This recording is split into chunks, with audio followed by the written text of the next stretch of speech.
नमस्कार। आज भावगंगा के अति विशिष्ट अंक 300वें अंक में आपका स्वागत है, अभिनंदन है। यह आप ही की भावगंगा है और ये इसका 300वां अंक है। बहुत खुशी की बात है कि अनवरत साधना चल रही है। शब्द ब्रह्म होता है, इसको बार बार कहा गया है और अथर्ववेद का वो मंत्र ही है कि मंत्रम अक्षरो नास्ति नापि मूलम न औषधम नापि कोऽपि अयोग्यो पुरुषः योजकः तत्र दुर्लभः। इस सृष्टि में, इस ब्रह्मांड में कोई ऐसा अक्षर, कोई ऐसी ध्वनि नहीं है जो मंत्र न बनाई जा सके।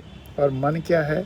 जो मन को प्रभावित करे वो मंत्र है, जो तन को प्रभावित करे वो तंत्र है। बहुत सीधी सादी चीज़ें हैं, लेकिन हम उन्हें ज़बरदस्ती कॉम्प्लिकेट करते हैं। देखिए, पतझड़ में अगर वनस्पतियाँ फूल नहीं गिरा सकती हैं तो पत्ते गिरा करके अपनी प्रेजेंस का एहसास कराती कि हम भी हैं, हम भी सुन रहे हैं। और संपूर्ण ब्रह्मांड से जो कम्युनिकेशन हो तो फिर उस ध्वनि का क्या बात है। तो भावगंगा उसी शब्द ब्रह्म की साधना है। हर ध्वनि, हर शब्द ऐसे निकले जो संपूर्ण ब्रह्मांड से जुड़ा हुआ हो और संपूर्ण ब्रह्मांड के कल्याण के लिए हो। धरती भी उसका एक यूनिट है, तो संपूर्ण धरती के जुड़ा हो, प्रेम करता हो और उसके कल्याण के लिए हो। और ख़ास करके जो हमारे साक्षात सबसे बड़े स्रोत हैं, हमारे जीवन के, हमारे सब कुछ के, धरती माँ और सूरज। तो इन दोनों के साथ ही ये भावगंगा करने की कोशिश करता हूँ, नंगे पैर, ताकि धरती से जुड़ाव रहे, लगातार कम्युनिकेशन में रहें, भाव वहाँ से उपजते रहें, आते रहें, जाते रहें। और सूरज को आके सुबह सुबह प्रणाम करके तब भावगंगा शुरू होती है। अमंत्रम अक्षरो नास्ति नाप मूलम न औषधम। कोई ऐसी वनस्पति नहीं है जिसमें औषधीय गुण न हो। नापि कोऽपि अयोग्यो पुरुष। इस धरती पर ईश्वर ने किसी को अयोग्य बनाया ही नहीं है। अगर वो अयोग्य दिखता है तो उसके पालन पोषण में कुछ कमी रही होगी, उन जिन हालातों से गुजरा होगा उसमें कुछ कमी रही होगी, आज उसकी कुछ परेशानी या कुछ कुसंगति होगी, या उसकी कुछ ऐसी ज़रूरतें होंगी जिसकी वजह से वैसा हो रहा है, या उसमें कुछ ऐसे गलत संस्कार मिल गए होंगे, चाहे उसके जन्म के बाद या जन्म के पहले जेनेटिक कुछ ऐसा मिल गया होगा। लेकिन साइकोलॉजी भी मानती है और अध्यात्म भी मानता है कि जो जेनेटिक संस्कार हैं वो शिक्षा के द्वारा, सत्संग के द्वारा बदले जा सकते हैं। तो भावगंगा का यही उद्देश्य है कि अगर किसी में ऐसे संस्कार हैं तो वो भी बदल जाएं। जन कल्याण का हर व्यक्ति का एक उद्देश्य हो जाए, रुझान हो जाए, कार्य हो जाए। अमंत्रम अक्षरो नास्ति न अपि मूलम न औषधम न अपि कोऽपि अयोग्यो पुरुषः। इस धरती पर ईश्वर ने किसी को अयोग्य नहीं बनाया है, और अगर अयोग्य दिखता है तो उसके यही सब कारण हैं। उसको भी समझने और सद दिशा में ले जाने की जिम्मेदारी भी व्यवस्था की है, गुरुओं की है, उसके परिवार की है और हम सब की है। और कैसे सही मार्ग पर ले जाया जाए, उसका सबसे बड़ा रास्ता कबीर ने बताया है कि शिशु कुम्हार गुरु कुम्हार शिशु कुंभ है, गढ़ गढ़ काढ़े खोट और अंदर हाथ सहार दे, बाहर बाहर चोट।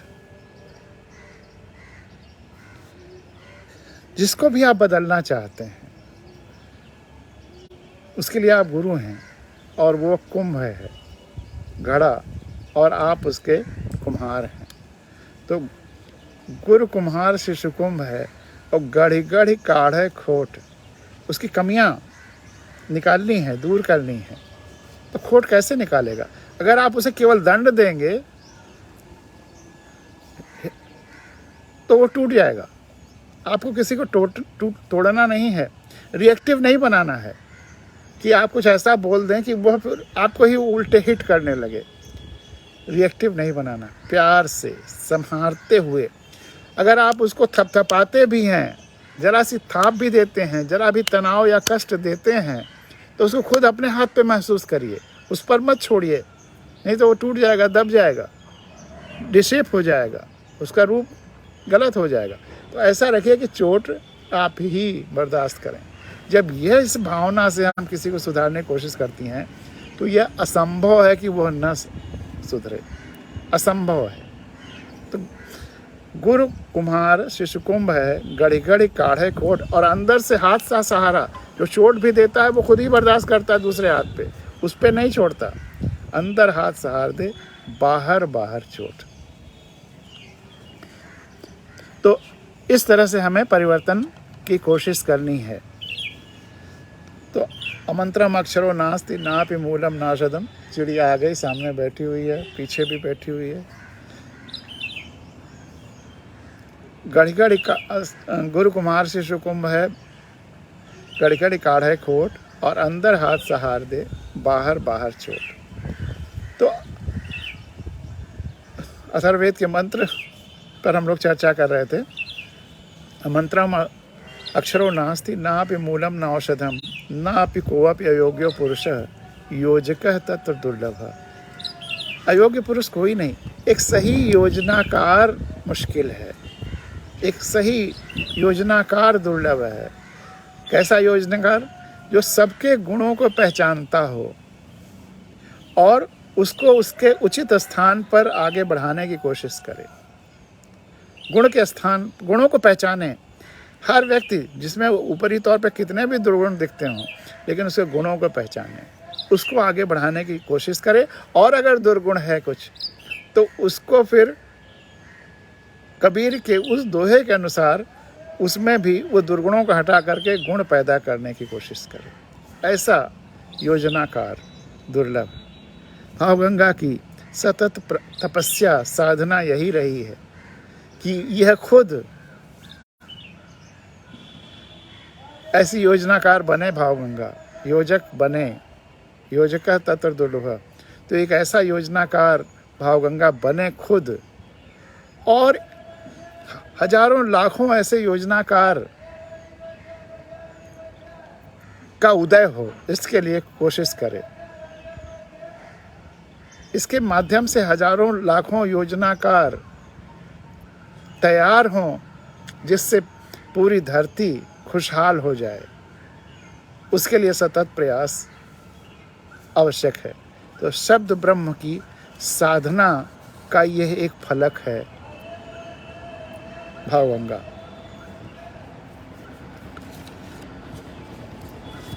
और दत्तात्रेय बहुत महान व्यक्तित्व हुए हैं। उनके 24 गुरु रहे हैं, विविध डायमेंशंस के, विविध आयामों के, विविध फलकों के। उन दत्तात्रेय भगवान भी मानते हैं उनको, बल्कि ब्रह्मा विष्णु महेश तीनों का समेकित रूप मानते हैं कि तीनों की शक्तियां उनमें हैं। तो इसलिए बहुत लोग उनकी पूजा भी करते हैं भगवान दत्तात्रेय मान करके। और कोई भी व्यक्ति अगर संपूर्णता से जुड़ा हुआ है, संपूर्णता के हित में हमेशा सोचता है, उसके हर कार्य, हर कदम संपूर्णता के हित के लिए होता है, तो लोग अनायास ही उसको देवता या भगवान के रूप में मानने लगते हैं। यह शायद हमारी सहज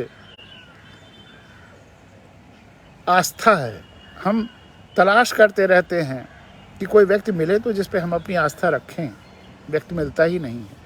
और अगर जीवन में जीवित व्यक्ति कोई मिल गया तो बात ही और है, नहीं तो फिर इतिहास में, धर्म में, आख्यानों में ढूंढने लगते हैं। तो ऐसे भगवान दत्तात्रेय रहे हैं कि जिनको लोग भगवान मानते हैं, लेकिन उनका जो सबसे महत्वपूर्ण एक विचार, एक बिंदु है, वो अद्भुत है कि विचार एक महान शक्ति है। विचार, वही शब्द ब्रह्म का ही दूसरा रूप, कि विचार एक महान शक्ति है। अगर विचार संपूर्णता के कल्याण के लिए है, संपूर्णता, एग्जिस्टेंस सबके रेजोनेंस के लिए है, सबके कल्याण के लिए है, तो उसमें और शक्ति आ जाएगी और वह फलीभूत होगा। विचार फिर जीवन में फलीभूत होगा। असंभव है कि फलीभूत न हो अगर विचार में वह संपूर्णता से जुड़ाव की ताकत है, वह महान शक्ति उसमें अपने आप आ जाती है। इस पर आगे और चर्चा करेंगे। लेकिन तमाम सारे मित्रों ने सुझाव दिया था, मैंने उनसे पूछा था कि क्या चर्चा किया जाए भावगंगा के 300वें अंक में। तो उन्होंने कहा कि आप भावगंगा, कुछ लोगों ने कहा भावगंगा की उत्पत्ति बताइए, कैसे शुरू हुई।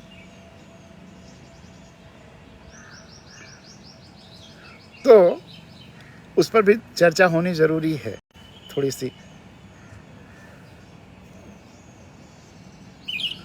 इसके पहले 2-3 जो प्रतिक्रियाएं आई हैं इधर, उसको आपके सामने रख करके भावगंगा की शुरुआत की फिर चर्चा करते हैं।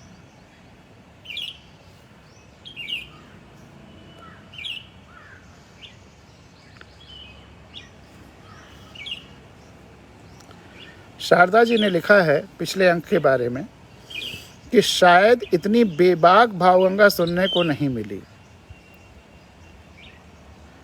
राम की नीति की बातें मंत्र या सूत्र हैं।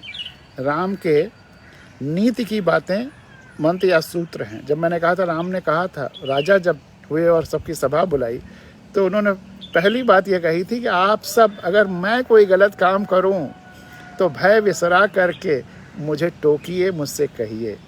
तो इस पर उन्होंने कमेंट किया कि राम की नीति की बातें मंत्र या सूत्र हैं। आज की व्यवस्था पर निर्भीक चर्चा के लिए साधुवाद। अब परिवर्तन का समय आ गया है, क्योंकि पानी सिर से ऊपर हो गया है। अब न चेते तो अनर्थ ही जानिए। रोशनी में सिर्फ रोशनी नहीं होती, गज़ल की जितनी बार प्रशंसा की जाए कम है। अब नज़र है 300वीं भावगंगा पर। आज की भावगंगा पर बहुत लोगों की नज़र है। एक बेहतरीन ताज़ा तरीन गज़ल की अपेक्षा है। क्षमा प्रार्थी हूँ शारदा जी, मैं ताज़ा तरीन गज़ल तो लिख करके नहीं आया। शायद कल परसों के अंक में आपके जो हमसे उम्मीद है उसको पूरा करूँगा, लेकिन वो गज़ल नुमा या गज़लें जहाँ से उभरती हैं, वह गोमुख और गंगोत्री आपके सामने ले आया हूँ। भावगंगा की भी गोमुख और गंगोत्री उसी में है। 8 साल की इस यात्रा में संवेदना का टॉनिक खूब मिला। धन्यवाद शारदा जी। आशुतोष मिश्र जी ने लिखा है, आज का अंक अद्भुत है। जंगल बो रहे हैं, अष्टावक्र, जनक संवाद और विशेष रूप से देश के प्रधानमंत्री के भाषण से जुड़े पहलू बहुत सार्थक भी हैं और ज़रूरी भी। ये सब भावनात्मक रूप से आहत करने वाला होता है। अंक 300 वाकई बहुत बड़ी उपलब्धि होगी, जिसका इंतज़ार रहेगा। इस संबंध में मुझे लगता है कि किसी नए संदर्भ, किसी नए पहलू जो आंखें खोलने का कार्य करे, जैसा काम आज के अंक ने किया, सामान्य सहज तरीके से सतत होना चाहिए। 300वां पड़ाव कह सकते हैं, पर पड़ाव शब्द ठहराव को दर्शाता है और ठहराव षडांत का प्रतीक है, जीवंतता का नहीं। समय और नदी कभी रुकते नहीं हैं। भावगंगा एक ऐसी नाभिकीय विखंडन प्रक्रिया समय है। भावगंगा एक ऐसी नाभिकीय विखंडन प्रक्रिया सी है और नाभिकीय विखंडन एक सतत प्रक्रिया है। एक बार भाव गंगा ऊर्जा के ध्वनि रूप स्वरूप में नए विचारों को लाती है तो हमारे दिमागों में यह ऊर्जा चिंतन की सूक्ष्म तरंग बन जाती है। एक बार भाव गंगा, बहुत अच्छा लिखा है आशुतोष जी ने, एक बार भाव गंगा ऊर्जा के ध्वनि स्वरूप में नए विचारों को लाती है तो हजारों दिमागों में यह ऊर्जा चिंतन की सूक्ष्म तरंग बन जाती है। मेरी सोच गलत हो सकती है, लेकिन मुझे लगता है कि भाव गंगा गंगा की तरह बिना रुके ठहराव की किसी भी परिकल्पना से परे रहते हुए बहती रहती है और बहती रहे। सफलता टुकड़ों में नहीं मिलती, इसीलिए अनंत की इस यात्रा पर भावगंगा एक लय में ही बहती रहे। सफलता टुकड़ों में नहीं मिलती, इसलिए अनंत की इस यात्रा पर भावगंगा एक लय में बहती रहे, क्योंकि उद्देश्य बहुत व्यापक और बहुआयामी है। क्योंकि उद्देश्य बहुत व्यापक और बहुआयामी है और दुनिया में संवेदनहीनता का एक भी बीज मात्र भी शेष न रहने देने के लिए प्रतिबद्ध है। और दुनिया में खूब चिड़ियाँ चारों तरफ बोल रही हैं, चहक रही हैं, कोई सर की तरफ उधर ऊपर, कोई सामने और दुनिया में संवेदनहीनता का एक भी बीज मात्र भी शेष न रहने देने के लिए प्रतिबद्ध है। गंगा समुद्र में जब तक न मिले तब तक उत्सव अर्थहीन है। गंगा का समुद्र में मिलना या समुद्र बनना और भावगंगा का पृथक अस्तित्व खत्म होना और जन सागर में समाहित हो जाना जिस पल भी होगा वह पल खुद ही एक उत्सव होगा। सादर प्रणाम सर, बहुत बढ़िया लिखा है। और गंगा जब समुद्र में मिलती है, रायचक एक जगह है, वहाँ पर वेस्ट बंगाल में, कलकत्ता से 30-35 किलोमीटर दूर, वैसा अद्भुत दृश्य आपको शायद ही कहीं मिले। गंगा और समुद्र एक दूसरे से जैसे लगातार भेंटते रहते हैं और कभी गंगा समुद्र को अपने आवेश में ले लेती है और कभी समुद्र गंगा को अपने आवेश में ले लेती है। यह देखने लायक चीज़ है। यह नहीं कि हमेशा गंगा समुद्र में जाती है, समुद्र गंगा में आ जाती है या आ जाता है, जो भी कहिए। वह मतलब बेमिसाल रिवर्स फ्लो होता है, समुद्र गंगा में आता है। जो प्राकृतिक शक्तियां सब अपना काम करती हैं, कोई जादू नहीं है। ज्वार भाटा आता है तो जब ज्वार आता है तो समुद्र गंगा की तरफ आता है, चाहे स्वागत करने के लिए कह लीजिए या गले में समेटने के लिए कह दीजिए। वह समुद्र और गंगा का जो मिलन है, अगर आपने वो नहीं देखा तो गंगा से जुड़ा हुआ कुछ आपने मिस किया है। गंगा सागर जाते हैं लोग, गंगा सागर में वो बात नहीं है। गंगा तो वहाँ सागर में मिल चुकी है और एक टापू है। वहाँ खिचड़ी के दिन 14 जनवरी को एक विशेष पर्व रहता है, क्योंकि भाटा रहता है और वो क्षेत्र बड़ा हो जाता है और वहाँ पे होता है, सब मंदिर भी बना हुआ है। लेकिन असली देखने की चीज़ अगर आप गंगा और समुद्र का मिलन चाहते हो तो रायचक में जाइए। अद्भुत है, अद्भुत है। तो चूँकि गंगा और सागर के मिलन की बात आशुतोष जी ने कही थी तो मुझे वो दृश्य याद आ गया। मुझे अच्छा लगता था, कई बार मैं वहाँ गया और रहा।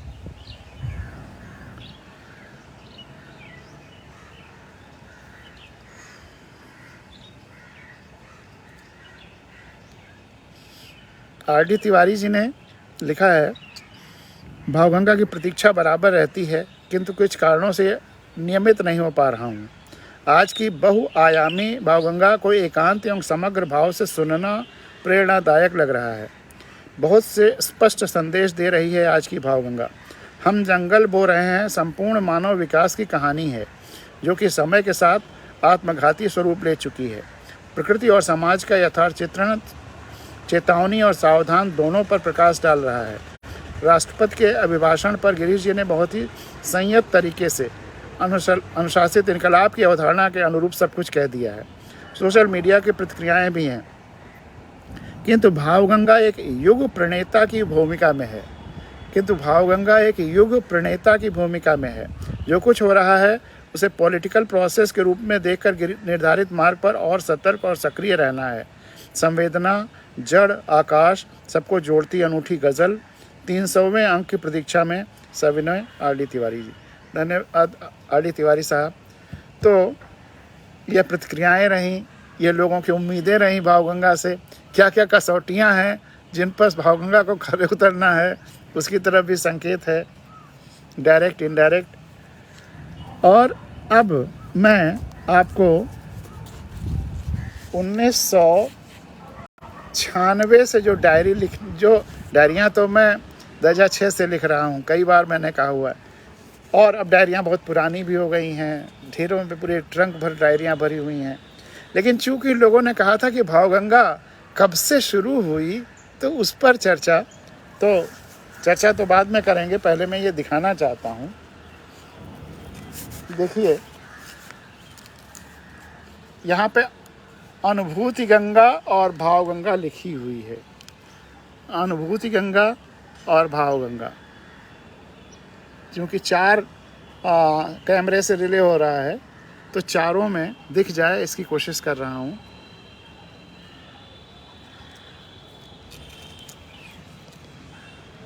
अनुभूति गंगा, भावगंगा लिखा हुआ है। यह नाम पहली बार 1997 में आया कि भावगंगा के नाम से जो भी मेरे भाव हैं, जो इन डायरियों में मैं लिखता रहता हूँ चुपचाप, बिना किसी उम्मीद के, एक तरह से स्वांतः सुखाय के लिए,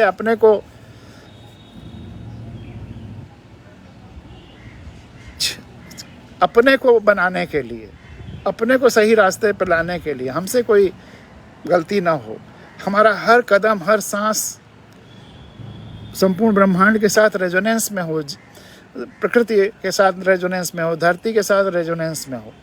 उसके लिए अपने को, खुद को कबीर की तरह से, जैसे मैं कुम्हार भी खुद हूँ और घड़ा भी खुद हूँ, और अपने को धीरे धीरे थपथपा करके ठीक कर रहा हूँ, वह थपथपाहट ये डायरी में मेरा लिखना रहा है।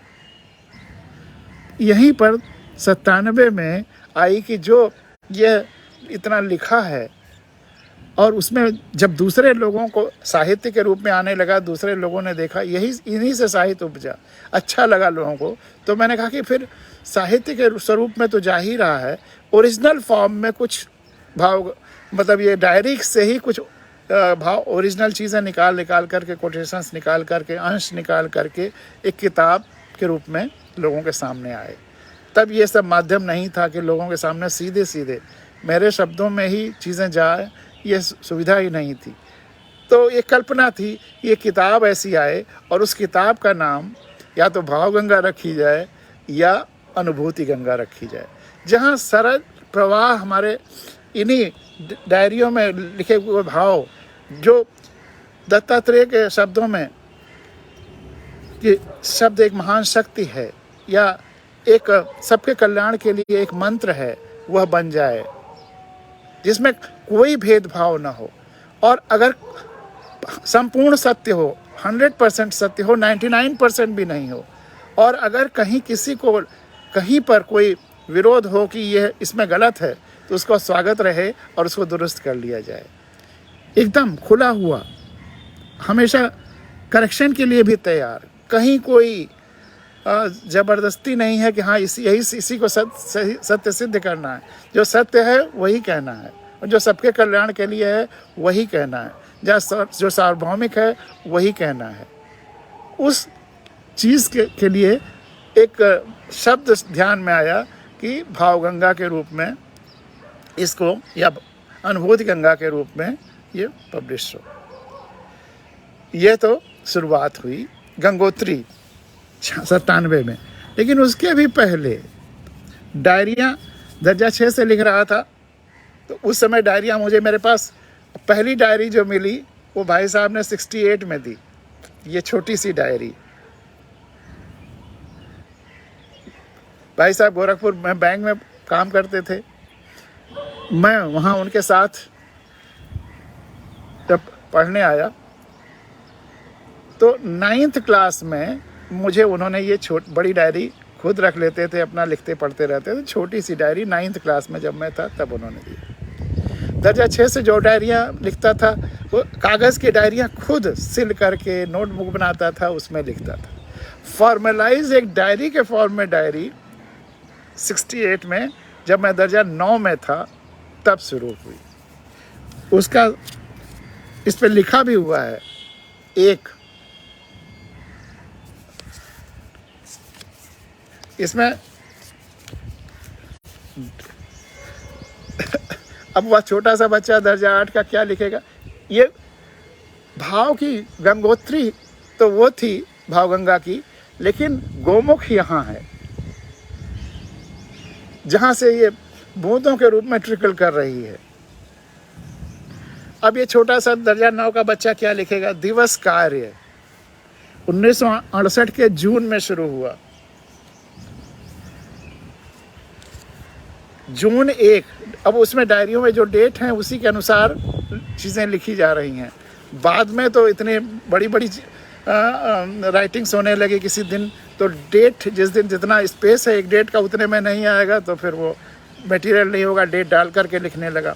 लेकिन शुरुआत 1 जून को जो पहली इस फॉर्मलाइज डायरी में भावगंगा की शुरुआत हुई है, वो क्या हुआ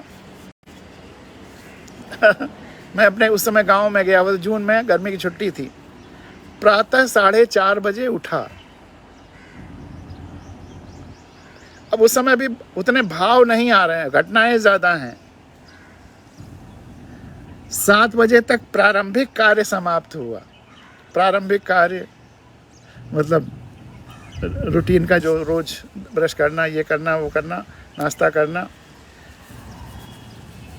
फतेहपुर बगल का एक गांव है, वहाँ गया। 10 बजे तक लौट आया। 10 से 11:30 तक दोस्तों के साथ खेला। इसी बीच सरदहा से हमारे जीजा जी आ गए, उनसे बातचीत। इस तरह से घटनाएं, केवल घटनाएं हैं। शुरुआत केवल घटनाओं से है। फिर इन्हीं डायरियों में धीरे धीरे विचार आने लगे, भाव आने लगे, और यह गोमुख बनी भावगंगा की। कुछ अंश डायरियों के आपके सामने रखेंगे, लेकिन उसके पहले कुछ कविताएं जो भावों के संबंध में, शब्दों के संबंध में, या डायरी लिखने के समय क्या भाव रहते हैं उसके संबंध में। उन कविताओं के बाद फिर आपकी डायरियों के अंश सुनाएंगे, खास करके वहाँ जहाँ भावगंगा के रूप में आपके सामने परोसने की बात आई है। कविता,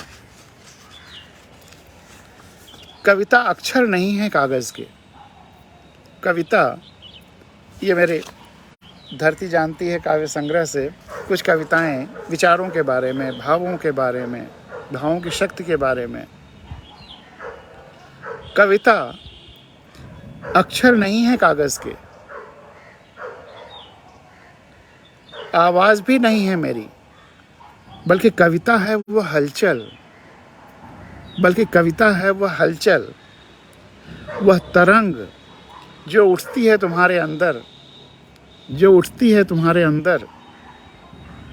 मेरा लिखा, बोला, पढ़, सुन कर, जो मेरा लिखा, बोला, पढ़, जो उठती है तुम्हारे अंदर, वह तरंग जो मेरा लिखा, बोला, पढ़, सुन कर, जो उठती है तुम्हारे अंदर।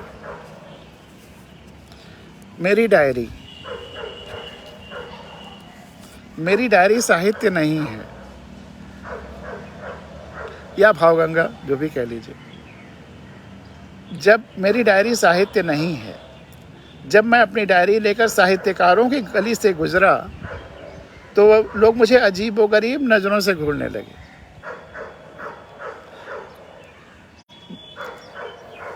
मैं कोई ऐसा बड़ा से बड़ा साहित्यकार हिंदुस्तान का नहीं है, हिंदी में भी और दूसरे भाषाओं में भी, जिनसे न मिला हूँ।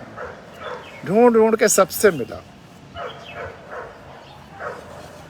और अक्सर मेरे साहित्य को पढ़कर, देखकर, सुनकर लोग कहते हैं, पांडे जी, साहित्य में आप सब कुछ कह क्यों देते हैं?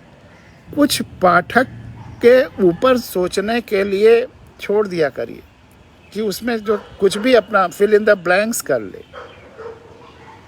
तो मैं यही कहता कि अगर मैं अपनी बात पूरी नहीं करूँगा तो कहीं वह उसका गलत अर्थ लगा करके गलत दिशा में न जाने लगे।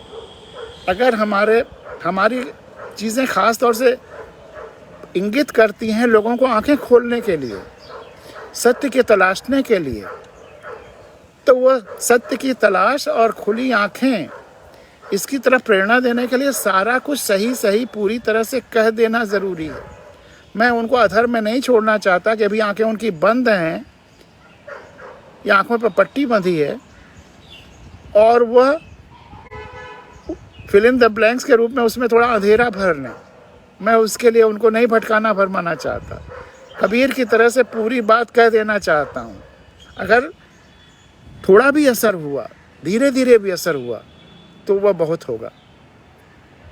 तो साहित्यकारों में मेरे चीज़ों को फिर कोई कहता कि आप किसी एक खेमे में चले जाइए, कोई कहता कि आप इतने सारे डायमेंशंस पे काम करना चाहते हैं, फिज़िक्स भी लाना चाहते हैं, साहित्य भी है, प्राकृतिक शास्त्र भी, प्रकृति भी है, धरती भी है, आध्यात्म भी है, जीवन भी है, मतलब संपूर्णता हर डायमेंशन में आप काम कर रहे हैं, काम करना चाहते हैं।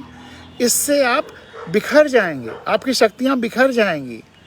आप केवल एक दिशा में, और एक दिशा में भी एक विधा में, अगर साहित्य में भी है तो आप साहित्य में डायरियाँ भी लिखते हैं, आप कविता भी लिखते हैं, व्यंग भी लिखते हैं, उपन्यास भी लिखते हैं, गज़ल भी लिखते हैं, हाइकू भी लिखते हैं, तो आप बिखर जाएंगे। आप एक दिशा में काम करिए। तो मैं कहता था कि अगर व्यक्ति का जीवन तो संपूर्णता में है ना, तो संपूर्णता के आधार पर उसको अपना जीवन जीना है और वही सफल है। हम किसी एक दिशा में स्पेशलिस्ट हो जाएंगे तो स्पेशलिस्ट के बाद भी जनरलिस्ट होना चाहिए। एक अच्छा डॉक्टर वही है जो सारी विधाओं को डॉक्टरी के जाने और उसके साथ साथ अन्य विधाओं को भी जाने, जीवन को भी जाने और फिर अपने स्पेशलाइजेशन को भी जाने। एक अच्छा वही जो एक योजक वही हो सकता है जो मैंने पहले कहा, योजिका तत्र दुर्लभ, जो स्पेशलिस्ट भी हर चीज़ का हो और जर्नलिस्ट भी हर चीज़ का हो। तो सभी दिशाओं में जहाँ भी मैं गया, लोगों ने मुझे एक विधा चुन करके उसी सीमित दायरे में काम करने की शिक्षा या दीक्षा देने की कोशिश की। बड़े से बड़े साहित्यकार, एक ज्ञानपीठ पाए हुए एक महान साहित्यकार से हमारे बच्चों ने इंटरव्यू लिया था। तब वो बच्चे छोटे छोटे थे, 5-6, 8, 7, 8, 9 साल के। बच्चों ने उनसे पूछा, अंकल आप इतने बड़े साहित्यकार हैं, इस समाज में जो गड़बड़ियां हैं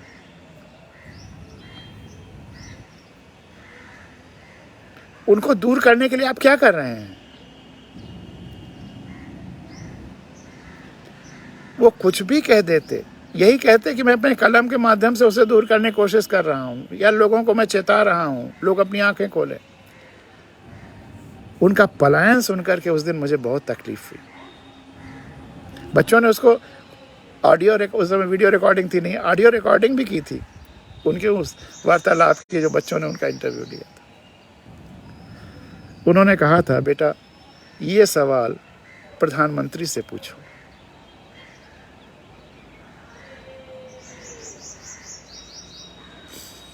जहाँ शीर्षस्थ सबसे बड़ा पुरस्कार साहित्य में सबसे बड़े व्यक्तित्व जो माने जाते रहे, उनका जवाब समाज की समस्याओं के लिए इतना पलायनवादी कि इस सवाल का जवाब प्रधानमंत्री देंगे। अगर प्रधानमंत्री इस सवाल पर ध्यान देते तो समस्याएं हल होनी ना, तो उनका ध्यान तो किसी और तरफ है। और जो भी करोड़ों अरबों खर्च करके चुनाव जीत के प्रधानमंत्री का ध्यान किधर होगा? समस्याएं सुलझाने के लिए या हर व्यक्ति के दिए गए टैक्सेस के एक पैसे का सही इस्तेमाल हो, इसके ऊपर। तो ऐसे साहित्यकार जो पुरस्कारों के लिए राजनीतिज्ञों पे बिछे रहते हैं और पुरस्कार ले लेने के बाद, ये तो खैर पुरस्कार में बिछने वाले नहीं थे, इनको इनके राइटिंग पर ही पुरस्कार मिला था, अच्छी राइटिंग थी। बल्कि उन्होंने एक बार मुझसे चर्चा भी थी कि गिरीश मेरे सारे नॉवेल्स में पूर्वांचल के अमराइयों का उतना जिक्र मैं नहीं कर पाया हूँ किसी उपन्यास में, होना चाहिए।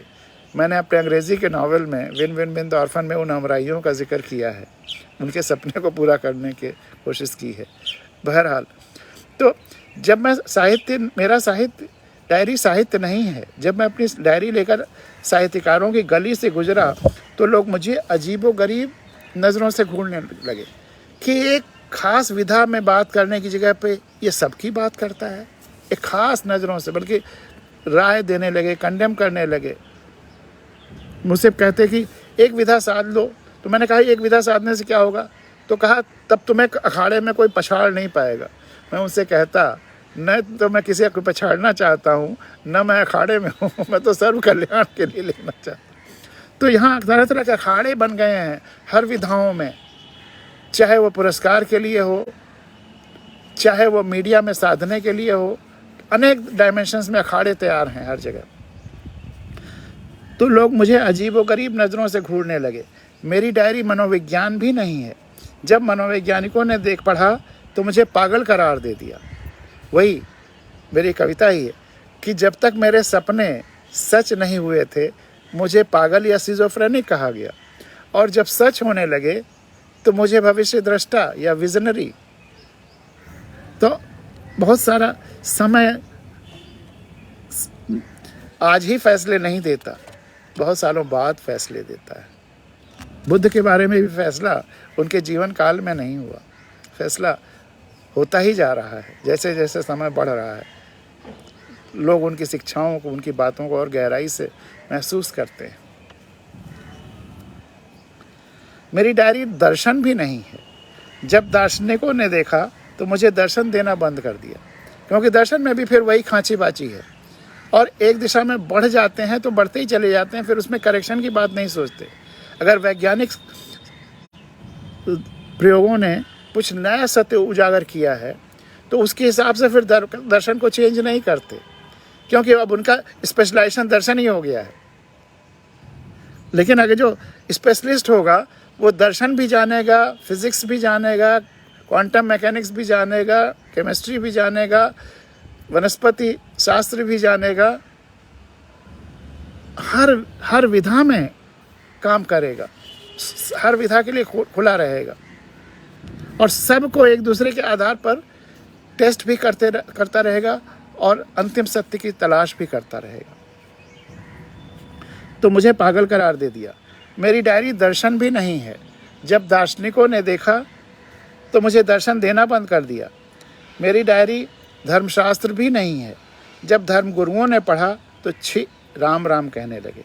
मेरी डायरी इतिहास भी नहीं है। इतिहासकारों ने कहा तुम जैसों का तो इतिहास में स्थान ही नहीं है। मेरी डायरी मैं खाने वालों को भी गवारा नहीं है। मेरी डायरी मैं खाने वालों को भी गवारा नहीं है। उन्होंने कहा तू तो ठीक से आवारा भी नहीं है, तू तो ठीक से आवारा भी नहीं है। फिर भी मेरी डायरी एकदम निरर्थक, एकदम अछूती नहीं है। फिर भी मेरी डायरी एकदम निरर्थक, एकदम अछूती नहीं है। दीमकों ने उसे निरा अपना समझा, दीमकों ने उसे निरा अपना समझा और तन्मयता से चाट डाला। काश या शायद भविष्य में मेरी डायरी या मेरी भावगंगा या आपकी भावगंगा, आपकी डायरी इस धरती के जितने जीव जंतु वनस्पतियां हैं सब तन्मयता से चाट डालें कहिए, या अपना लें कहिए, या उसको समझ लें कहिए, या वह भाव पैदा हो जाए सब में जो कहिए। कोई चुंबक किसी लोहे को यूं ही नहीं खींचता है, पहले वो उसे चुंबक बनाता है फिर खींचता है। तो कहीं यह संपूर्ण ब्रह्मांड के कल्याण का जो चुंबक है या चुंबकत्व है वह सब में असर कर जाए, बस इसी कामना के साथ ये सारा लेखन बचपन से चल रहा है। कल्प वृक्ष, छोटी छोटी कविताएं, कैसे कैसे चीज़ें डायरियों में उभरी हैं। हम हैं कल्प वृक्ष। ऐसा नहीं कि मेरे जीवन में मुझे तकलीफ़ नहीं मिली, मुझे तरह तरह के ताने नहीं सुनने को मिले, बच्चों ने कितना चिढ़ाया, क्या क्या नहीं सुना। एक चीज़ पता नहीं आपको पता है कि नहीं, मेरे बाएं हाथ की उंगलियों में ईश्वर ने 4 उंगलियां अपने तरह से रची हैं, सामान्य तरीके से नहीं, अलग तरीके से। दर्जा 6 से लेकर के 9-10 तक बच्चे इसके लिए मुझे चिढ़ाते थे, वह दर्द भी मैंने सुना। सिविल सर्विसेज के इम्तहान में, चूँकि गांव से आया था, मुझे पता नहीं था कि सिविल सर्विसेज के इम्तहान में मैं मेडिकली फ़िट होऊंगा कि नहीं इम्तहान पास कर लेने के बाद। डायरियों में ये भी है कि सिविल सर्विसेज मैं दे रहा हूँ इम्तहान में टॉप करने के लिए और दिखाने के लिए कि मैं कुछ सोचता हूँ, समझता हूँ, कर सकता हूँ। अगर मेडिकली अनफिट हो जाऊँगा तो फिर अनेक रास्ते और हैं। लेकिन इंडिया में जहाँ 15-20 लाख लोग बैठते हैं, अगर टॉप 1-2 में आ जाऊँगा तो कम से कम ये है कि इन सब कमियों के बावजूद, इतने तानों उलाहनों के बावजूद, एक अपने को सिद्ध करने के लिए सिविल सर्विसेज में बैठा। वैसे मैं हमेशा, मेरा उद्देश्य प्रोफेसर होने का था कि मैं किसी यूनिवर्सिटी में प्रोफेसर हो करके, लेकिन अच्छी यूनिवर्सिटी में अपॉइंटमेंट उस समय भी, उसके लिए जो जी हजूरी चाहिए थी, इलाहाबाद यूनिवर्सिटी में अपॉइंटमेंट्स भी जी हजूरी पे मिलते थे और वो मैं कर नहीं सकता था। तो इसलिए और सिविल सर्विसेज में बैठा।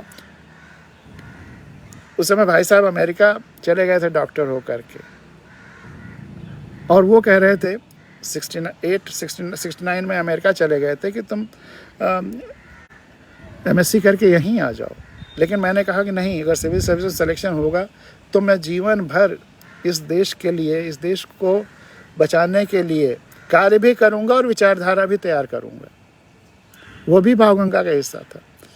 नहीं तो वहाँ पे अल्टरनेटिव, वहाँ की यूनिवर्सिटीज़ में, कई यूनिवर्सिटीज़ में जहाँ जहाँ अप्लाई किया हर जगह एडमिशन हो गया था MSc के बाद। लेकिन मेरे जीवन का लक्ष्य अम्मा पापा यानी माता पिता की सेवा करना था। MSc की डायरियों में भी, आपको अगर उस समय की डायरियाँ निकाल के दिखा दूँ, केवल मेरे जीवन का उद्देश्य था अम्मा पापा की सेवा। और जब पापा नहीं रहे तो सूरज को मैंने उनका स्थान सौंप दिया, और जिस दिन अम्मा नहीं रहीं, धरती को अपना उनका स्थान सौंप दिया।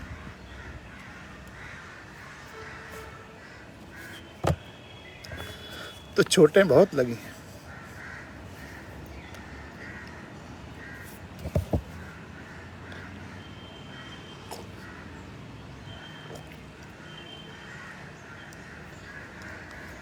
लेकिन उन चोटों का भी रूपांतरण करने की कोशिश की,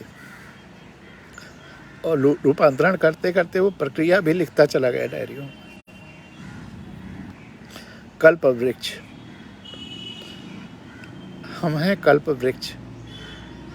जब हमें चोटें मिलती हैं, जब हमें चोटें लगती हैं या हम कटते हैं, कोई हमें रेतता है, तो कटे हुए स्थान के आसपास निकलता है तरल सा, चिपचिपा सा गोंद। आप किसी भी पेड़ को काटिए, तने को काटिए, तो हम हैं कल्प वृक्ष। जब हमें चोटें लगती हैं या हम कटते हैं, कोई हमें रेतता है, तो कटे हुए स्थान के आसपास निकलता है तरल सा, चिपचिपा सा गोंद, गाढ़े घनीभूत आंसुओं की तरह, गाढ़े घनीभूत आंसुओं की तरह। इस हमारे लिए तो वह गोंद होता है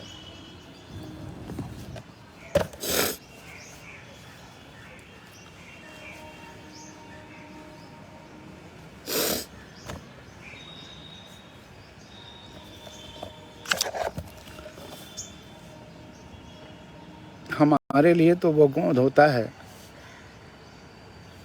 जीवन द्रव। हमारे लिए तो वह गोंद होता है जीवन द्रव। लेकिन कभी कभी वह दूसरों के भी काम आ जाता है, लेकिन कभी कभी वह दूसरों के भी काम आ जाता है। तब वह रूप धर लेता है, तब वह रूप धर लेता है प्रार्थना का, साहित्य का, संगीत का, संवेदना का। यह बहुत पहले लिखी गई थी कविता, इसलिए उसमें संवेदना का पे बात ख़त्म हो गई है। लेकिन आज अगर ये कहीं लिखना होता तो इतना और जुड़ जाता कि भावगंगा का। अगली छोटी सी कविता देखिए, तराशना खुद का। तराशना खुद का। हम जीवन भर छेनी और हथौड़ी लिए, हम जीवन भर छेनी और हथौड़ी लिए खुद को तराशते रहते हैं। ये डायरियाँ लिखना जीवन भर छेनी और हथौड़ी लेकर के खुद को तराशने जैसा रहा है। हम जीवन भर छेनी और हथौड़ी लिए खुद को तराशते रहते हैं। जब इस प्रक्रिया से गुजरते हुए समय समय पर उभरती अपनी ही आकृतियों से कभी तो हो जाते हैं आक्रांत, और कभी हो जाते हैं मुग्ध, और कभी हो जाते हैं मुग्ध। धर्मजंग जी की प्रतिक्रिया भी सामने दिख रही है। आपकी डायरियाँ कईयों के लिए प्रेरणा स्रोत हैं। धन्यवाद धर्मजंग जी। धर्मजंग जी बनारस में हैं, बनारस यूनिवर्सिटी में मालवीय संस्थान है, वहाँ पे बच्चों के चरित्र निर्माण के लिए उसकी बहुत दिनों तक यही देखभाल करते रहे। बहुत ही अच्छे व्यक्ति हैं धर्मजंग जी। तो तराशना खुद का। हम जीवन भर छेनी और हथौड़ी लिए खुद को तराशते रहते हैं, और आश्चर्य तब होता है जब इस प्रक्रिया से गुजरते हुए समय समय पर उभरती अपनी ही आकृतियों से हम कभी तो हो जाते हैं आक्रांत, और कभी हो जाते हैं मुग्ध। अगला है चित्र। हम सभी बना रहे हैं सतत अनवरत जन्म की प्रथम सांस से ही। हम सभी बना रहे हैं सतत अनवरत जन्म की प्रथम सांस से ही एक चित्र। चित्र बनाते बनाते कभी कभी अधूरा चित्र पूरे से अधिक अच्छा लगता है, क्योंकि चित्र ब्रश तो हम जिंदगी भर चलाते रहते हैं मृत्यु तक। तो ये जो बीच बीच में तमाम जो चित्र के रूप आए वो ज़्यादा अच्छे लगते हैं बनस्पत उस पर और कुछ ब्रश चला देने के। तो कभी कभी बीच में ज़्यादा अच्छे चित्र बन जाता है। तो चित्रों के अलग अलग स्वरूप मिलते हैं। अगर सब हर स्टेप की अलग अलग फ़ोटो ली जाए तो बड़े डायमेंशंस मिलते हैं। चित्र। हम सभी बना रहे हैं सतत अनवरत जन्म की प्रथम सांस से ही एक चित्र। चित्र बनाते बनाते कभी कभी अधूरा चित्र पूरे से अधिक अच्छा लगता है, और कभी कभी एक ब्रश चलने के पहले चित्र बिल्कुल बेढंगा लगता है, और एक ब्रश ही जीवंत कर देता है चित्र को। हम ब्रश चलाते हैं कभी कैनवास के नए नए हिस्सों पर, और अक्सर पुराने रंगे हिस्सों पर ही बार बार। और ये चित्र किसका होता है? अपना चित्र। और ये चित्र किसका होता है? अपना चित्र। और ये कविता मैं कई बार सुना भी चुका हूँ। कवि होता है किसान, कवि होता है किसान, वही शब्द ब्रह्म है, विचार शक्ति है दत्तात्रेय, या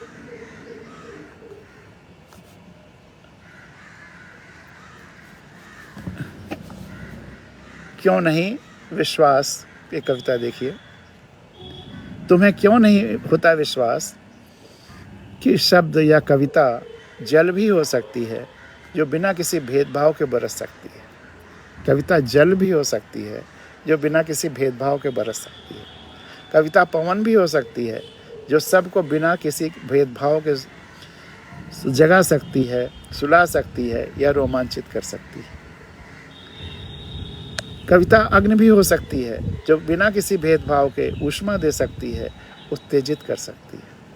कविता आकाश भी हो सकती है जो सबको अपने अंदर उड़ने दे सकती है, आच्छादित कर सकती है, आश्रय दे सकती है। तुम्हें क्यों नहीं होता विश्वास कि कविता यह सब हो सकती है एक साथ? वह पत्थर में भी फूल खिला सकती है, पत्थर को धीरे धीरे मिट्टी में परिवर्तित करके। और इस कविता को आप कविता के स्थान पर भावगंगा रख करके भी समझ सकते हैं, तो भी आपको और आनंद आएगा। कि तुम्हें क्यों नहीं होता विश्वास कि भावगंगा जल भी हो सकती है जो बिना किसी भेदभाव के बरस सकती है। भावगंगा पवन भी हो सकती है जो सबको बिना किसी भेदभाव के जगा सकती है, सुला सकती है और रोमांचित कर सकती है। कविता भावगंगा अग्नि भी हो सकती है जो बिना किसी भेदभाव के ऊष्मा दे सकती है, उत्तेजित कर सकती है। भावगंगा आकाश भी हो सकती है जो सबको अपने अंदर उड़ने दे सकती है, बिना किसी भेदभाव के आच्छादित कर सकती है, आश्रय दे सकती है। तुम्हें क्यों नहीं होता विश्वास कि भावगंगा यह सब हो सकती है एक साथ, तब वह पत्थर में भी फूल खिला सकती है, पत्थर को भी धीरे धीरे मिट्टी में परिवर्तित करके। और वही एक दूसरी गज़ल का एक शेर है ना कि किसी को जगाता हूँ तो किसी को सुलाता हूँ, मैं अपना हर फ़र्ज़ कैसे कैसे निभाता हूँ। किसी को जगाता हूँ तो किसी को सुलाता हूँ, मैं अपना हर फ़र्ज़ कैसे कैसे निभाता हूँ। और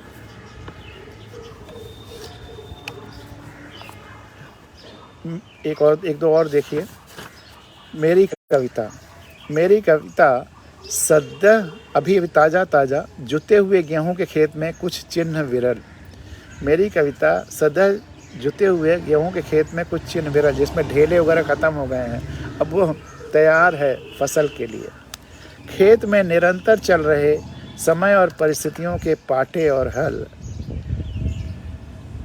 चिन्ह लगातार धुंधले हो रहे, मिट भी रहे, बन भी रहे। उसी तरह ताज़ा फसल की ज़मीन तैयार करने के रूप में मेरे शब्द भी काम कर रहे हैं। असीमित गीत। दरअसल जो भी साहित्य रहा, दर्शन रहा, लोकोक्तियाँ रहीं, विचार रहे, प्रथाएं रहीं, संस्कार रहे, वह अब अपने सीमित क्षेत्रों के, सीमित आवश्यकताओं के, सीमित जीवन पद्धतियों को विकसित करने के एक आयाम के रूप में रहे। सपोज कर लीजिए कि एक जंगल में एक कबीला है जिसका सारा क्षेत्र बस जंगल का वो क्षेत्र ही है, तो उसने वहाँ जितनी प्रथाएं या संस्कार या ज्ञान डेवलप हुआ वो उसी के बारे में हुआ। जब गांव बस गए, राज्य बनने लगे, तो वह सीमाएं बढ़ीं, लेकिन सारा ज्ञान, दर्शन और जीवन पद्धतियाँ, शिक्षा व्यवस्था सब उसी के अनुरूप हुई। अगर किसानी सिखाना है तो फिर वहाँ पे उसी तरह की शिक्षा व्यवस्था चलेगी। अगर लोहारी वगैरह डेवलप हो गई और उसको सिखाना है तो बाप बेटे को सिखा देगा। 1 2 4 हैं, पूरा इतने ज़्यादा नहीं है कि वहाँ की एक अलग क्लास उसके लिए चलाई जाए, तो फिर बाप अकेला है बेटे को सिखाने के लिए। टीचर भी बाप, पिता ही है, और बच्चा शिष्य है, बच्चे शिष्य हैं।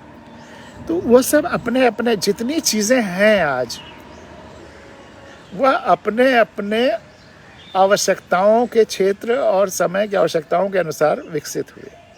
लेकिन जैसे जैसे कम्युनिकेशन का साधन, आने जाने का साधन, हमारा ज्ञान कि धरती पर और कुछ भी है, और देश भी हैं, फिर धरती पता चली पूरी, फिर उस गोल है, इतने देश हैं, इतने महाद्वीप हैं, इतने महासागर हैं, ये दूरियां हैं, इतने तरह का जलवायु है, इतने तरह की परंपराएं हैं। जैसे जैसे इस विविधता का और संपूर्णता का ज्ञान हुआ, वैसे वैसे एक सार्वभौमिक यूनिवर्सल सिद्धांत, विज्ञान और दर्शन की आवश्यकता महसूस हुई, जो सबके लिए एक हो, सार्वभौमिक हो, जिसमें कोई कहीं कोट ना हो। जैसे आपने कभी अगर जो पूजाएं कराई जाती हैं हमारे यहाँ, उसी को ध्यान से देखा हो, तो पूजा के पहले किन किन देवताओं की स्थापना की जाती है। अगर पंडित जी आते हैं तो कुल देवता, ग्राम देवता, क्षेत्र देवता और धरती, और फिर उसके बाद संपूर्ण ब्रह्मांड के जो देवता लोग हैं उनका। यहाँ ये ध्यान देने की बात है कि कुल देवता का भी की भी स्थापना की जाती है, ग्राम देवता की भी स्थापना की जाती है, जो पूरे ग्राम का, फिर क्षेत्र जो भी हो, देश हो या प्रदेश हो या उस समय का राज्य हो, और उसके बाद पूरी धरती। ध्यान देने की यहाँ ये बात है कि हम अपने कुल देवता की पूजा करें, कोई बात नहीं है। हम अपने ग्राम देवता की पूजा करें, अच्छी बात है। हम अपने क्षेत्र देवता की पूजा करें, अच्छी बात, बहुत अच्छी बात है। और धरती की पूजा करें, और अच्छी बात है। गड़बड़ी कहाँ शुरू होती है कि जब हम आग्रह करने लगते हैं, कोई भी धर्म हो, जब ये आग्रह करने लगता है कि जब कोई आग्रह करने लगे अपने कुल देवता की पूजा दूसरे किसी कुल के लोगों से कह के तुम भी हमारे कुल देवता की पूजा करो, और इसके लिए युद्ध करने लगे, तो यह गड़बड़ है। हम अपने ग्राम देवता की पूजा करें, बहुत अच्छी बात है, लेकिन दूसरे ग्रामों के लोगों से अगर हम शक्तिशाली हो जाएं, कहें हमारे ग्राम देवता की पूजा तुम भी करो, तो यह गलत बात है। हम कितने भी शक्तिशाली हो जाएं, लेकिन हम अपने ग्राम देवता की पूजा करें, वह जिसको हमने कब्जा भी कर लिया है, उसको अपने ग्राम देवता की पूजा करने दें। बाकी उसके व्यापार और जीवन और शिक्षा और दूसरी चीज़ों पर ठीक है, चलने दें। कब्जा तो आर्थिक हितों के लिए किया जाता है, ठीक है, आप उसके ग्राम से भी अपने आर्थिक हितों का पूर्ण करिए अगर आप जीत लिया है। इसी तरह से क्षेत्र देवता, हम अपने क्षेत्र की देवता की पूजा करें, लेकिन किसी दूसरे क्षेत्र के देवता की हम क्यों उनको मजबूर करें तुम भी हमारे क्षेत्र के देवता की पूजा करो। यह गलत है, यह भाव गलत है। उसके क्षेत्र से जो आपके इकोनॉमिक और पॉलिटिकल इंटरेस्ट हैं वो पूरा करिए, लेकिन फिर उसके देवता आप उस पर आरोपित करिए कि तुम भी हमारे क्षेत्र देवता की पूजा करो, यह गलत है। यही सबसे बड़ी गड़बड़ी हमारे पूरे समाज में हुई है कि हम अपने अपने देवताओं को दूसरों पे आरोपित करने लगे। इस चीज़ को गहराई से समझना समझाना है। हमें अपने कुल देवता की, अपने ग्राम देवता की, अपने क्षेत्र देवता की आराधना करना। हाँ, हम इंसिस्ट करने की ज़रूरत भी नहीं है, धरती देवता की तो सभी आराधना करते हैं, लेकिन अगर उसी को प्राइमरी मान लें अब, क्योंकि इतना विस्तृत हो गया है सब कुछ, तो सारे झगड़ों टंटों की आवश्यकता खत्म हो जाएगी। धर्मजंग जी ने फिर लिखा है, और कविता गिरीश पांडे भी हो सकती है जो अपनी भावगंगा में सबको डुबो सकती है, आप्लावित कर सकती है। धर्म जी बहुत बहुत धन्यवाद आपको। तो असीमित गीत, पहले हम गाते थे गीत अपने कबीले के, अपने गांव के, फिर समय के साथ साथ धीरे धीरे परिधि बढ़ी, हमने गीतों परिधि बढ़ी। परिधि जानते होंगे, एक सेंटर, फिर जो सरकमफरेंस को नापने के लिए जो गोले का जो आखिरी चारों तरफ का वो होता है परिधि, सरकमफरेंस। फिर समय के साथ साथ धीरे धीरे परिधि बढ़ी हमारे गीतों की, हमने गाए राज्य के गीत, प्रदेश के गीत, राष्ट्र के गीत, गणराज्य के गीत। लेकिन अब हमारे गीत तोड़ना चाहते हैं ये सीमाएं, वे चाहते हैं हम गाएं विश्व के गीत, वसुंधरा के गीत। यदि हमारे गीतों ने पाया इस विश्व के बाहर जीवजन और भी हैं, यदि हमारे गीतों ने पाया हमारे इस विश्व के बाहर जीवजन और भी हैं किसी और ग्रह नक्षत्र पे, तो हमारे गीत कहेंगे हमें गाने को आकाशगंगा के गीत, ब्रह्मांड के गीत। हमारे वे गीत होंगे जोड़ने के, बुनने के। बहुत हो चुके अब तक अलगाववादी गीत, बिखराववादी गीत, बहुत हो चुके अब तक अलगाववादी गीत, बिखराववादी गीत। तो यह कुछ कविताएं थीं जो डायरियों से और कविताओं से रिलेटेड थीं। अब करीब 1 घंटा तो होने जा रहा है, लेकिन 10-15 मिनट और समय आपका लेंगे और डायरियों के अंश आपके सामने कुछ रखेंगे।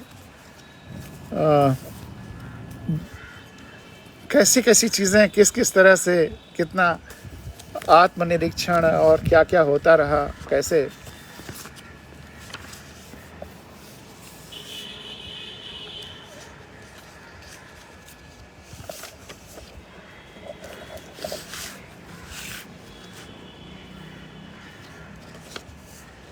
अब देखिए, आपने अक्सर देखा होगा कि जो बहुत यूनिक स्थल हैं, पहाड़ियों का जो शीर्षस्थ बहुत अच्छी जगह पे है, वहीं पर मंदिर बने हुए हैं। धर्म का स्वरूप तो दे दिया गया, देवता बना दिए गए। और मैं बार बार कहता हूँ कि कोई भी मूर्ति तभी सार्थक है, या आपका उसकी पूजा या दर्शन तभी सार्थक है जब उसके माध्यम से आप संपूर्णता को देखें, उसके माध्यम से आपको संपूर्ण ब्रह्मांड दिखाई दे, संपूर्ण ब्रह्मांड का प्रतीक हो वो मूर्ति। अगर राम का ही मूर्ति है तो राम वहाँ संपूर्ण ब्रह्मांड के प्रतीक के रूप में दिखें। राम ने जो अपना विराट रूप दिखाया है, वह अगर उनको देख करके आपको नज़र आया, तब तो आपकी उस मूर्ति को देखना सार्थक है, अन्यथा निरर्थक है। लेकिन क्यों ये मूर्तियाँ भव्यतम स्थलों पर लिखी गई हैं? ऐसे ऐसे यूनिक विचार आते हैं डायरियों में, कोशिश करता रहा कि नोट कर लूँ, नहीं फिर मिस हो जाएगा। साउथ के अधिकांश दर्शनीय स्थलों को घूमने के बाद यह लगा, साउथ के अधिकांश दर्शनीय, यह 18 जनवरी 96 नहीं सॉरी 18 जनवरी 95। साउथ के अधिकांश दर्शनीय स्थलों को घूमने के बाद यह लगा कि जो सुंदरतम स्थान है, या उच्चतम स्थान है, या महानतम स्थान है, या दिव्यतम स्थान है, वहां मंदिर बनाए गए हैं। साउथ के अधिकांश दर्शनीय स्थलों को घूमने के बाद यह लगा कि जो सुंदरतम स्थान है, या उच्चतम स्थान है, या महानतम स्थान है, या दिव्यतम स्थान है, वहाँ मंदिर बनाए गए। क्यों? या मंदिर बन गए हैं।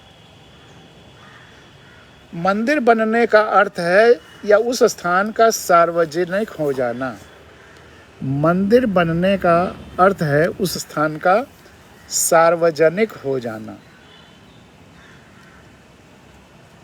मंदिर बनने का अर्थ है उस स्थान का सार्वजनिक हो जाना।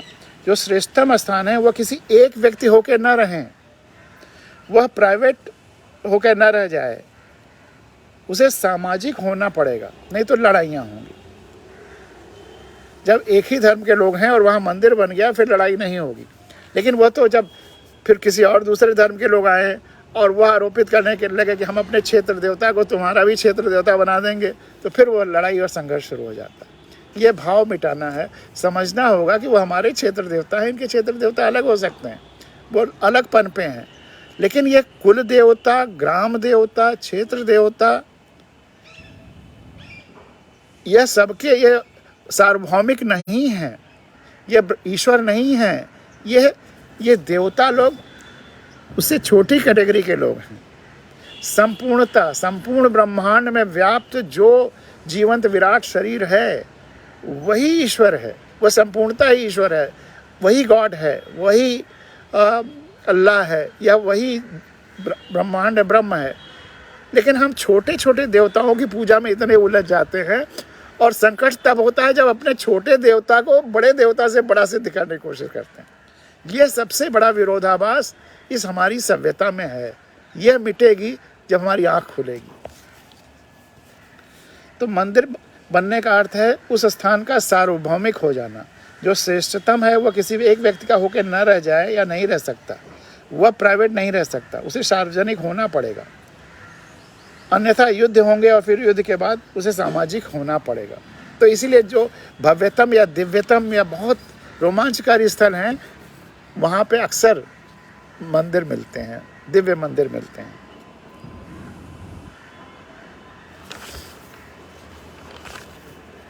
बहुत सारी चीज़ें हमने निकाल के रखी थी आपको सुनाने के लिए।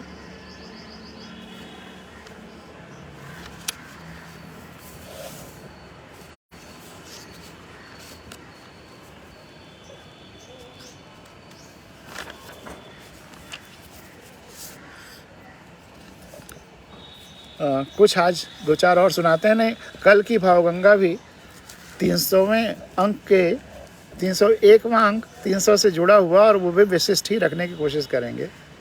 और डायरियों के पुराने अंशों से बहुत कुछ देखिए, इतने सारे कागज़ और नोट्स लगाए थे कि आज ये सब चर्चा होगी, लेकिन एक दिन में इतना हो नहीं पाता है कभी।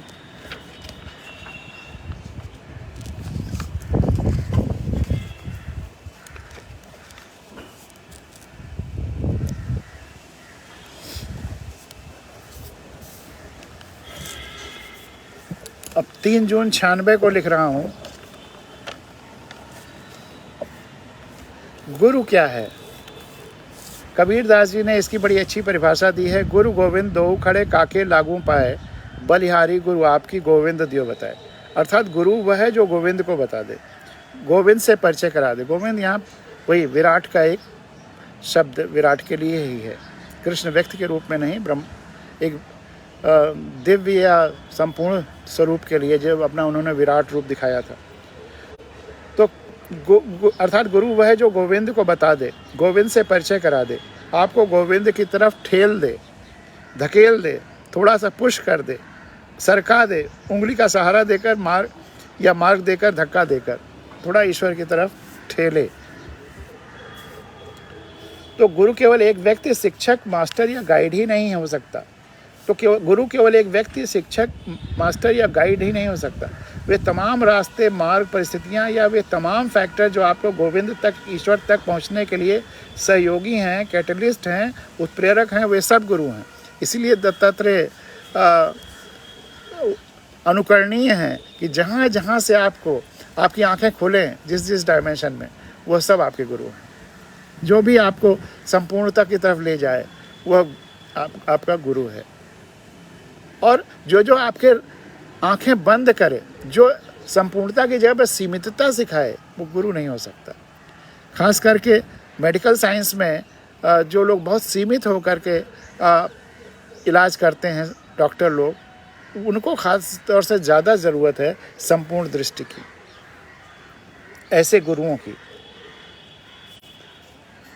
तुलसीदास जी के लिए उनकी पत्नी भी गुरु थी। किसी के लिए कोई, जब उन्होंने कहा कि मुझसे ज़्यादा तो मैं ईश्वर के प्रति, मेरे इस हाड़ मांस के शरीर से तुम्हें प्रेम है, जबकि प्रेम की आवश्यकता तुम्हें संपूर्णता से है।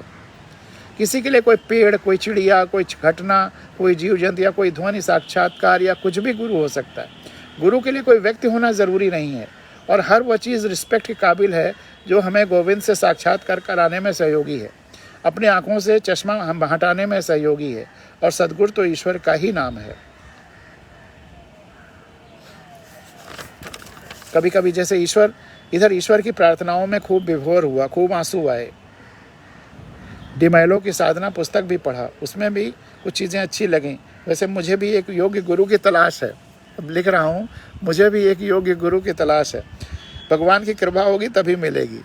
अब यहाँ देखिए, एक बड़ी मज़ेदार बात डायरी में लिखते लिखते आ गई है। भगवान की कृपा होगी तभी मिलेगी। तब तक ये बात घर नहीं कर गई थी 96 तक कि संपूर्ण ब्रह्मांड एक विराट जीवन स्वरूप है और हम उसके जीवंत अंग हैं। यह आभास, यह एहसास, यह अनुभूति थोड़ी और बाद में हुई। लेकिन यहाँ पर एक बात बहुत अच्छी निकल आई जो आपके लिए डायरियों में कैसे कैसे चीज़ें लिखते लिखते उभर आती हैं। इसका उदाहरण कि भगवान की कृपा होगी तभी मिलेगी। अब लिखता हूँ, यहाँ भी सर्कल कंप्लीट हो रहा है, वृत्त पूरा हो रहा है। कॉन्ट्राडिक्टरी बात कही जा रही, अपने डायरी में ही खुद अपने ऊपर कमेंट कर रहा हूँ कि मैं कॉन्ट्राडिक्टरी बातें कह रहा हूँ। गुरु की कृपा से ईश्वर मिलता है, कि गुरु की कबीर दास कह रहे हैं, गुरु की कृपा से ईश्वर मिलता है। बलिहारी गुरु आपने गोविंद जी बताए। और अब यहाँ पर मैं ईश्वर से, और मैं ईश्वर की कृपा मांग रहा हूँ ताकि गुरु मिल जाए। देखिए भाव कैसे बदलता है और पैदा होता है। और मैं ईश्वर की कृपा मांग रहा हूँ ताकि गुरु मिल जाए। अर्थात ईश्वर तो मिला ही हुआ है, ईश्वर मिला हुआ है तभी तो उससे बातचीत कर रहा हूँ कि ईश्वर तो मुझे गुरु मिला दे।